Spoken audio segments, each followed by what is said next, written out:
Kepolisian daerah Sulawesi Tengah akan melakukan gelar perkara terkait kasus meledaknya tungku smelter milik PT Indonesia Singsan Stainless Steel. Dari data kepolisian terdapat 59 korban yang 20 diantaranya meninggal dunia. Sebelumnya tim penyidik Polda telah melakukan penyelidikan dan pemeriksaan pada 27 saksi. Saksi yang diperiksa dari pihak manajemen, pekerja hingga korban yang dapat berkomunikasi. Sementara penetapan tersangka akan dilakukan setelah pelaksanaan gelar perkara.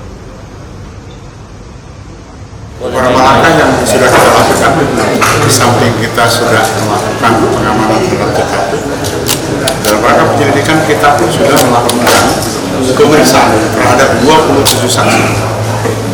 Kita bersyukur sudah ada titik terang, tinggal kita memastikannya pada pelaksanaan gelar perkara besok. Ada beberapa SOP yang terlanggar dari sisi petugasnya, dari sisi metodenya, maupun dari sisi keputusan. Ya.